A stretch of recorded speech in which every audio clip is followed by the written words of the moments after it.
નમસ્કાર મિત્રો, આપણે યુનિટ 2ના પાર્ટ 2 અને પાર્ટ 2ની આપણે છેલ્લે વાત કરી એક્સપ્લેનેશન પાર્ટ 2ની.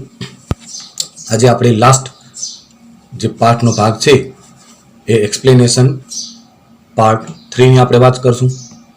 આપણે જોઈ ગયા કે કઈ રીતે સોનિયા છે અને એનો જે સંવાદ છે, કારણ કે Sonia was the last patient. Sonia છેલ્લી પેશન્ટ હોવાને કારણે ડૉક્ટર શર્મા પાસે ટાઈમ હતો એટલે બધી ડિસ્કશન કરે છે. હવે આપણે આગળ વધીએ. Sonia, molar, what is it? Molar, તો એ મોલર શું છે? કારણ કે બધી વિગતો અહીંયા જાણવા માંગે છે doctor Sharma. It is a kind of teeth. Molar છે એ એક જાતનો દાંતનો પ્રકાર છે, kind of teeth. Look at the chart. there are two types of teeth. આપણે ચાર્ટમાં જોશું તો એનામાં બે પ્રકારના દાંતની વાત છે અહીંયા. એક ડેસિડ્યુઅસ. ડેસિડ્યુઅસ એટલે આપણે જાણીએ છીએ કે દૂધિયા દાંત આપણે કહીએ, જે નાની ઉંમરે આપણે 10 થી 12 વર્ષ સુધી રહે પછી પરમાનન્ટ ન હોય, એ પડી જાય, એને ડેસિડ્યુઅસ ટીથ કહેવાય. Teeth also known as milk teeth. આપણે દૂધિયા દાંત જે કહીએ છીએ એ મિલ્ક ટીથ તરીકે પણ એને આપણે જાણીએ છીએ. એન્ડ પરમાનન્ટ ટીથ, બીજા પ્રકારે જે આવે છે એ આવે છે પરમાનન્ટ ટીથ, એટલે જે કાયમી દાંત હોય છે તે. દૂધિયા દાંત એક વખત આવે એટલે પડી જાય, અને પછી જે દાંત આવે મોટાભાગે કાયમી પરમાનન્ટ ટીથ હોય છે. તો ડેસિડ્યુઅસ અને પરમાનન્ટ આ બે શબ્દ આપણે અહીંયા અલગ કલર કરેલ છે, એટલે તમને હવે ખ્યાલ આવી ગયો હશે કે આ શું હશે. ડેસિડ્યુઅસ ટીથ અને પરમાનન્ટ ટીથ એટલે આવશે એડજેક્ટિવ, અને ટીથ આવશે noun.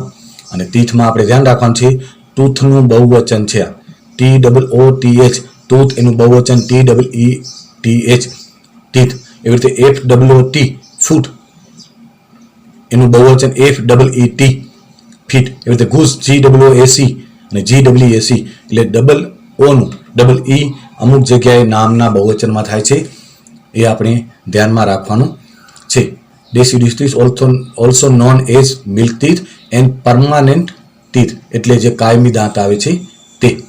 Deciduous teeth are usually 20 in numbers. Deciduous teeth જે છે, મિલ્ક ટીથ જેને આપણે કહીએ છીએ, એ નંબરમાં, કારણ કે નાની ઉંમરે જે હોય છે ત્યાં સુધી જ હોય છે, એટલે એના નંબરમાં 20ની આજુબાજુ હોય છે એ દાંત. કમ્પ્લીટ 32 જે આપણે ડેન્ચર કહેવાય ચોકઠું, એ 32નું હોય છે. પણ આ નાની ઉંમરે આપણે ત્યાં સુધી 10 થી 12 વર્ષે વધારે પડતા દાંત વિકસિત ન થયા હોય, એટલે અહીંયા ડેસિડ્યુઅસ ટીથ છે એ નંબરમાં 20 in number, and they shed 1 by 1 after growth. અને એનો વિકાસ થતો જાય, અને શેડ એટલે ખરી જવું, પડી જવું, એ પડતા જાય, ખરતા જાય, આફ્ટર 1 by 1. આફ્ટર ગ્રોથ એટલે વિકાસ. Thereafter new permanent teeth come up, અને ત્યારબાદ પરમાનન્ટ ટીથ આવે જે કાયમી દાંત હોય, અને જેને આપણે બહુ પછી ધ્યાન પણ રાખવું પડે, સડી ન જાય, નુકસાન ન થાય. અહીંયા ટીથનું આપણે બહુવચન કર્યું છે એટલે આપણે અહીંયા અલગ કલર કરે છે, જે આપણે અહીંયા ચર્ચા કરી. They are usually 32 in number, અને પરમાનન્ટ ટીથ જે આવી છે એ નંબરમાં કેટલા હોય છે? આશરે 32. બરાબર. આપણા જે ઓરિજિનલ જે મનાય છે, આપણા બધા દાંતો બધા પ્રકારના મળીને એ ઉપર 16 અને નીચે 16 કરીને 32 દાંત હોય એવું માનવામાં આવે છે. They are usually 32 in number. Sonia, yes, I also have 32 teeth. I also have 32 teeth. મારે પણ કે 32 દાંત છે. આઈ હેવની વાત કરી, ની પાસે હું ને હતું એમ કેવું હોય ભૂતકાળ, તો હેવનું એડ થઈ જાય.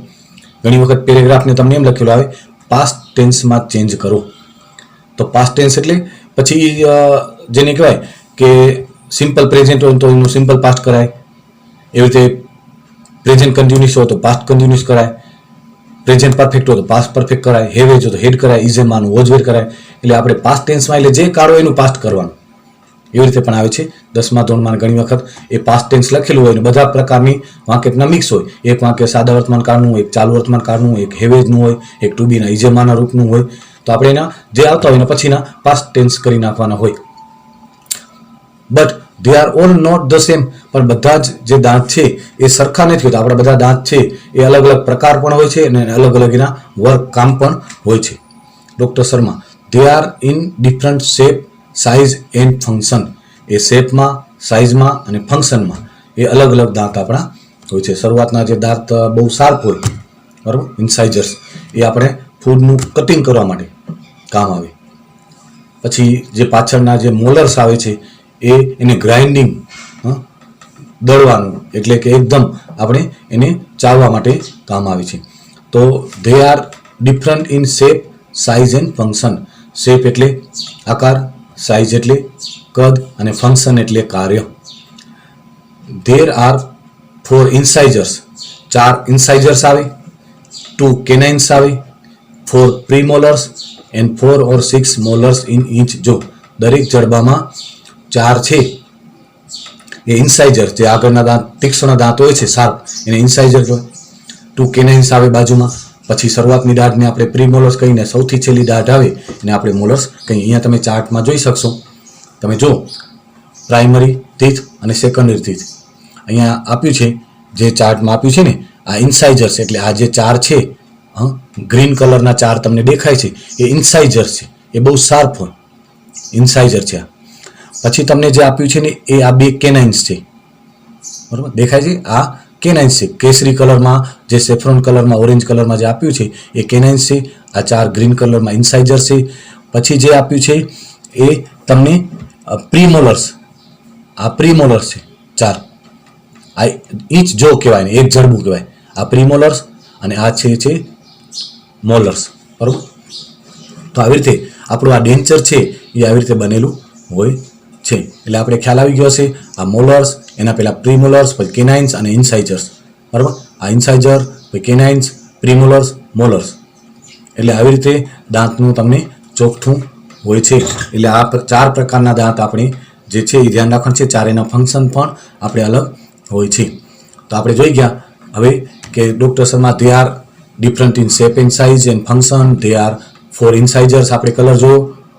2 કેનાઇન્સની વાત કરી, 4 પ્રીમોલર્સની એન્ડ 4 or 6 મોલર્સ ઇન ઇચ. જો દરેક જડબામાં આટલા પ્રકારના દાંત હોય છે. Sonia, can I ask you a few questions about my friends dental problem?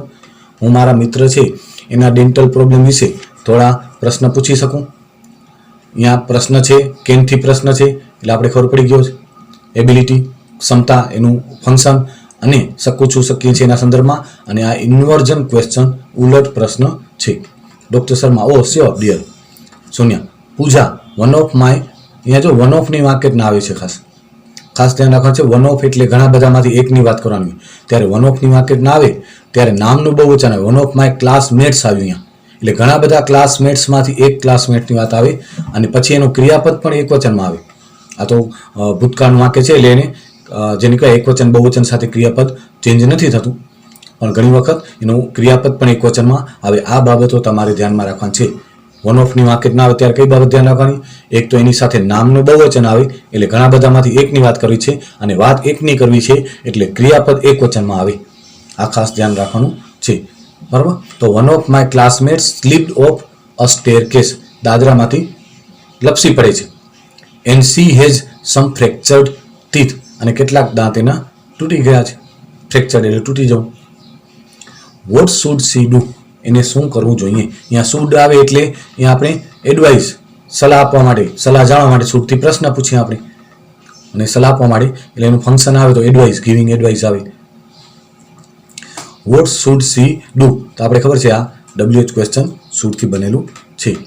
તો આપણે આ દાંતની જે વાત કરી હતી, 4 પ્રકારના દાંત તમને હવે ખબર પડી ગયા છે, બરોબર. Doctor Sharma, well, she needs to consult a dentist. ઘણા બધા પ્રોબ્લેમ્સ એવા છે કે આપણે જાતે એનો ઉકેલ ન લાવી શકીએ, તો આપણે એના લાગુ પડતા ડૉક્ટર પાસે આપણે એની મુલાકાત લેવાની હોય છે. તો એને કન્સલ્ટ એટલે સંપર્ક કરવો જોઈએ ડેન્ટિસ્ટનો. શી નીડ્સ, નીડ્સ છે એટલે કરતા ત્રીજા પુરુષ એકવચનમાં છે એટલે આપણે ક્રિયાપદને એસ લગાડ્યું છે, એટલે આ simple present tense. After examining her teeth, અને દાંતની તપાસ બાદ the doctor will suggest the restoration of the teeth with light cured composite filling material. હવે આ મટીરિયલને આપણે આની પહેલાં અગાઉના પાર્ટમાં વાત કરેલી છે એટલે તમે જાણો છો, જે આપણે સબસ્ટન્સ પદાર્થ છે, બરાબર, જેને આપણે સિમેન્ટ કહીએ છીએ, એ ખરેખર આ light cured composite filling material છે. તો વિલ સજેસ્ટ આવે એટલે ખબર પડી જશે કે આ સિમ્પલ ફ્યુચર ટેન્સ, બરાબર. તો the dentist will suggest the restoration of teeth with light cured composite filling material. દાંત કોઈ તૂટી ગયા હોય તો બાકીના ભાગમાં આ લાઇટ ક્યોર્ડ કમ્પોઝાઇટ મટીરિયલ છે એનાથી એ શેપનો અડધો દાંત છે એવી રીતે એ સેટ કરી દે મટીરિયલ ભરીને. શૂન્ય. Okay. I have another friend named ધારા. એની બીજી જે મિત્ર છે એનું નામ ધારા છે. She has uneven growth of teeth. ઘણાના દાંત છે એક હરોળમાં એલાઇનમેન્ટ જેને કહેવાય એનામાં ન ઉગે, વાંકા ચૂકા આડાવડા દાંત ઉગે તો એને અનઇવન ગ્રોથ ઓફ ટીથ કહેવાય. વાંકા ચૂકા જે ઉગે અને એના માટે આપણે ખબર છે ટ્રીટમેન્ટ પણ છે એની. જે બ્રેસિસ તાર આવે છે એનાથી અલાઇનમેન્ટમાં લાવવા માટે એ ટ્રીટમેન્ટ આપણે કરાવવી પડે. તો she has uneven growth of teeth. Her teeth are not properly grown. એના દાંત યોગ્ય રીતે એનો વિકાસ થયો નથી. She feels very embarrassed at times. અને એને બહુ શરમ અનુભવે છે. પબ્લિક પ્લેસમાં જાય તો દાંત વાંકા ચૂકા હોય તો બધા વચ્ચે એ શરમ અનુભવે છે. એમ્બેરેસ્ડ એટલે શરમ અનુભવી. Very embarrassed at times. Any advice for her. એના માટે કોઈ સલાહ. આ છે ને એક પ્રકારનો પ્રશ્ન જ છે. Any advice for her ma'am. Doctor Sharma. No one should feel embarrassed about physical deformity.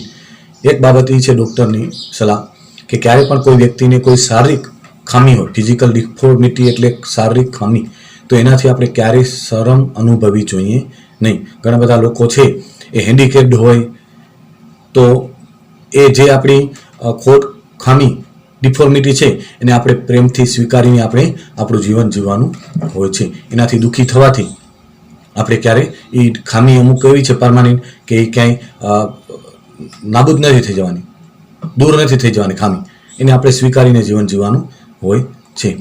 તો એટલે no one should feel embarrassed about physical deformity. Her problem is called crowding. Uneven growth of teeth is called crowding. Crowding એના માટે special શબ્દ છે કે દાંત જે વાંકા ચૂકા ઉગે છે, વિકાસ થાય છે, એના માટે ઇંગ્લિશમાં સ્પેશિયલ વર્ડ છે crowding. Now there is a solution for this problem. અત્યારે તો હવે એ પણ સમસ્યાનો ઉકેલ છે. Solution, solve, SOLVE. આ સોલ્વ છે એનું નામ છે સોલ્યુશન, ઉકેલ. સોલ્વ એટલે ઉકેલવું અને સોલ્યુશન એટલે ઉકેલ. For this problem also the patient has to go for an orthodontic treatment. દર્દીએ ઓર્થોડોન્ટિક ટ્રીટમેન્ટ કરાવવી પડે. હેઝ ટુ ગો જો અહીંયા આવ્યું, હેઝ ટુનો ઉપયોગ આવ્યો. તમને હેવ +2 ક્રિયાપદનું મૂળરૂપ એટલે એનો કયો ઉપયોગ આવ્યો, કયા પ્રકારે અર્થઘટન આપણે કરશું એ ખબર પડી જવી જોઈએ. બાહ્ય દબાણ વર્ષ કરવી પડતી ક્રિયા. હેઝ ટુ ગો એટલે જવું પડશે, બરાબર. અને હેવેજ વત્તા નાઉન આવે તો ની પાસેના અર્થમાં, હેવેજ વત્તા ભૂતપૂર્વ દંડ આવે તો પૂર્ણ વર્તમાન કાળ. આ બધી વાક્ય રચનાઓ આપણે હેજ સાથે ધ્યાનમાં રાખવાની છે. એનું ભૂતકાળ હેડ થાય, ભવિષ્યકાળ કરવું તો વિલ કે શેલ હેવ થાય. Orthodontic treatment.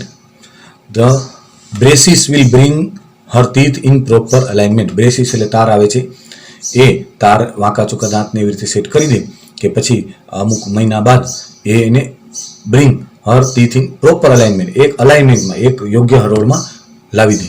વિલ બ્રિંગ આવ્યું એટલે ખબર પડી જશે કયો કાળ થશે, બરાબર. Simple future tense. Doctor Sharma જો અહીંયા no one should feel embarrassed, કોઈ શરમ નથી અનુભવવાની અબાઉટ ફિઝિકલ ડિફોર્મિટી એટલે ખામી વિશે. Her problem is called crowding. હવે ક્રાઉડિંગ એટલે કઈ સમસ્યા છે આપણે ખબર છે, uneven growth of teeth. Now there is a solution for this problem also. આ પ્રોબ્લેમની પણ હવે ઉકેલ છે. The patient has to go for an orthodontic treatment. એને ઓર્થોડોન્ટિક ટ્રીટમેન્ટ કરવી પડે અને the braces will bring her teeth in proper alignment, યોગ્ય હરોળમાં લાવશે. Sonia. Should I ask her two C you. મારે તમને મળવાનું કહેવાનું. જો આ કયા પ્રકારનો પ્રશ્ન છે, પ્રશ્નનું વાક્ય છે જ, પણ કયા પ્રકારનો પ્રશ્ન છે એની વાત છે, બરાબર. અહીંયા ઇન્વર્જન ક્વેશ્ચન, શુડથી બનેલું inversion question. Doctor Sharma. No, she will have to consult an orthodontist. Dentist ઉપર જે માસ્ટર ડિગ્રી આવે એ ઓર્થોડોન્ટિસ્ટ કહેવાય. માસ્ટર ડિગ્રી જેમ દરેકમાં માસ્ટર ડિગ્રી આવે, MBBS પછી MS ને MD ને બધી માસ્ટર ડિગ્રી કહેવાય, એમ ડેન્ટિસ્ટમાં પણ એવું છે, બરાબર, કે orthodontist. Sonia. Thank you very much for your valuable suggestion. તમારા મૂલ્યવાન સૂચન બદલ તમારો આભાર. અહીંયા વેલ્યુએબલ સજેશનની જોડી હવે તમને ખબર પડી જશે. સજેશન્સ કેવા, તો વેલ્યુએબલ તો adjective plus noun. Indeed dental science has advanced a lot. અને હકીકતમાં ડેન્ટલ સાયન્સ છે એને ખૂબ જ પ્રગતિ કરી છે. હેજ એડવાન્સ, હેવ કે હેજ વત્તા ભૂતકૃદન, હેવ કે હેજ વત્તા ભૂતકૃદન એટલે પૂર્ણ વર્તમાન કાળ.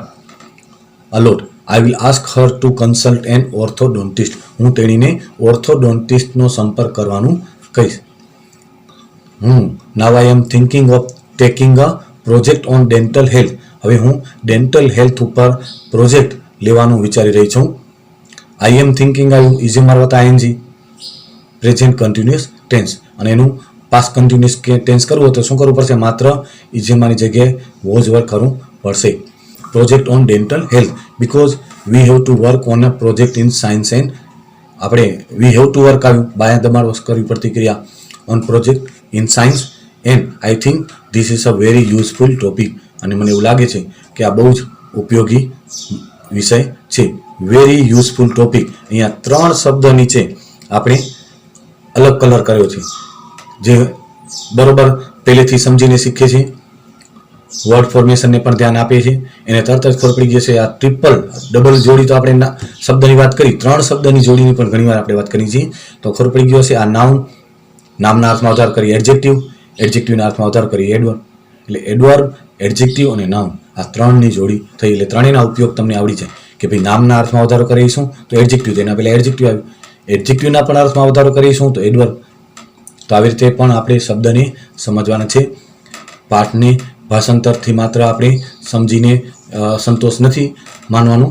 એક એક શબ્દ, એક એક પ્રકારનું વાક્ય, એક એક કાળનું વાક્ય દરેક પાઠમાં, દરેક ભાગમાં આપણે સમજાવવાનો પ્રયત્ન કરીએ છીએ. Doctor Sharma, you can come for guidance for your project if you need. જો તને જરૂર હોય તો તું ગાઈડન્સ માટે આવી શકે છે. કેનનો ઉપયોગ આવ્યો વારંવાર. આપણે ડિસ્ક્રાઇબિંગ એબિલિટી, એનું ફંક્શન આપણે યાદ રાખવાનું છે. Guidance for your project if you need. ઇફનો ઉપયોગ if, unless, adverb, clause of, condition, શરત દર્શક, ક્રિયા વિશેષણ રૂપ, ઉપવાક્ય. એનું ફંક્શન આવે તો ડિસ્ક્રાઇબિંગ કન્ડિશન એ ફંક્શન આવે.